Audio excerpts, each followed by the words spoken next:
This is a slippery slope. And so I think that there's no justification for trying to tell the student that he needs to cut his hair to conform.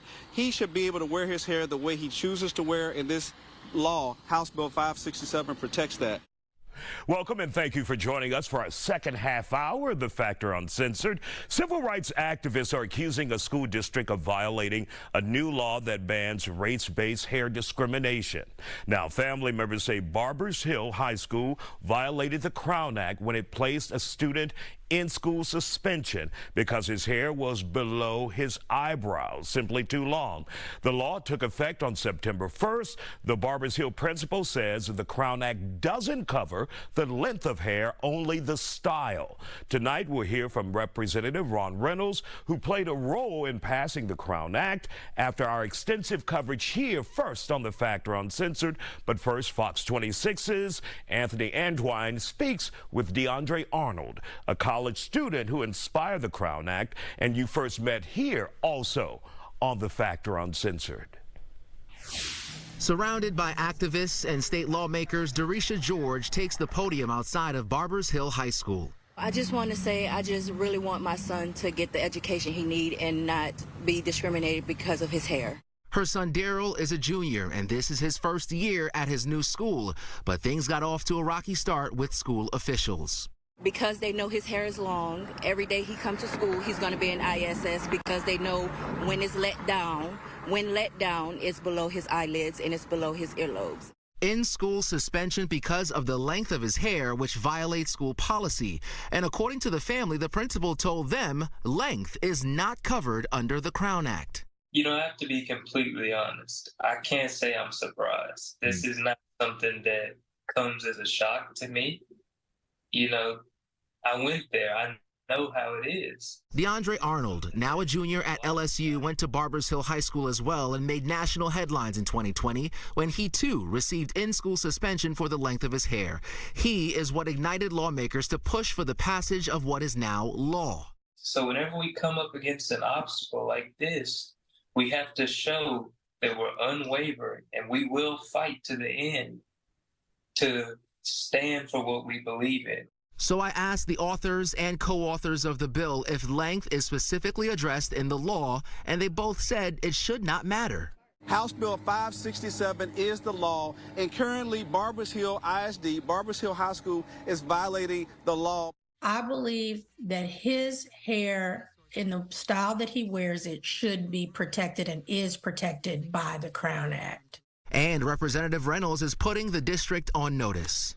If the school district will not abide by the state law, and if Governor Abbott and the Republicans in charge will not enforce it, then we are going to demand that the U.S. Department of Justice and the Justice Department, under federal law, that they intervene. Now we want State Representative Ron Reynolds to weigh in as well on this situation. Are you shocked at this latest episode from Barbers Hill?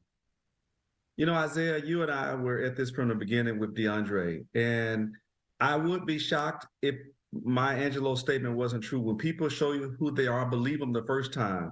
Barbers Hill is showing us that they are perpetuating racist discrimination when it comes to hair discrimination. We passed House Bill 567, the Texas Crown Act, precisely because of what they did to DeAndre Arnold when he was a student there at Barbers Hill High School. We passed this law because bipartisan support said that no longer should hair discrimination be prevalent in Texas. And here we are in 2023, after the law became effective September the 1st, and this student, Daryl, has been subjected to in-school suspension, the same thing they did to DeAndre, that if he didn't cut his locks, that he was going to be in-school suspension. And here we are again, facing the same situation after we passed the law. There's no way, there's no justification for this. This is a good kid, and they're trying to find a loophole to make him cut his hair because they want him to conform to what they deem as a socially acceptable in their eyes. Now, according to the principal at Barbers Hill, the Crown Act doesn't cover the length of a student's hair. You say that's a loophole. Is this something worth looking at the next legislative session to close that loophole, that supposed loophole, or should they just follow the Crown Act as stated in law right now here in the state of Texas? Well, Isaiah, quite frankly, they're nuancing the law. The law is very clear. The law was designed to protect natural hairstyles like Daryl's wearing his hair. His hair is very professional. We've seen pictures. You've seen pictures. His hair is in locks. It is not coming down to his shoulders or his butt. I mean, his hair is very neat. And so they don't like the fact that he has locks or dreads or braids or twists. And so they are nuancing the law. They're going against the intended purpose of the legislation. The intended purpose of the legislation is designed to protect people like him for what they're doing, wearing their natural hair. So this Barbers Hill High School has a long track record. They've been sued.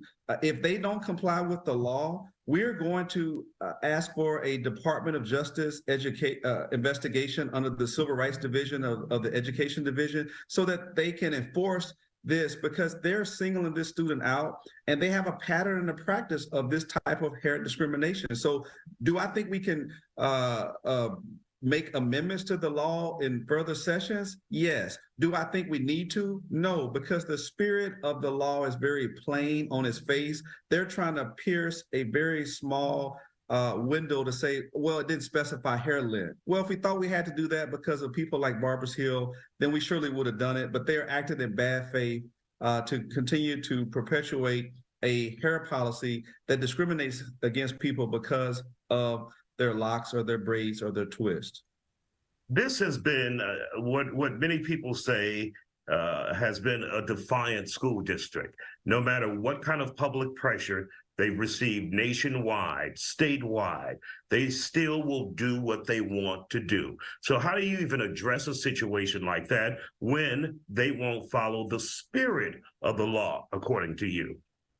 Isaiah, we've seen situations like this before, unfortunately, where school districts did not want to enforce the desegregation laws, and they were defiant, and we had to bring in the federal government and the Department of Justice. So we've seen this script before, the ugly remnants of Jim Crow discrimination and racism. And sometimes you have to bring in the federal arm of the government if the state does not want to comply. I'm calling on Governor Abbott and the leadership in the state to enforce the law. And if the state will not enforce the law, then I'm calling on the Department of Justice to intervene. That is what you have to do to recalcitrant school districts that don't want to follow state law. But unfortunately, they're doing what Governor Abbott has done when he didn't want to follow federal law, and the Justice Department had to intervene and lawsuits had to happen. So it's unfortunate that a school district, you think that a superintendent or principal will follow the rules.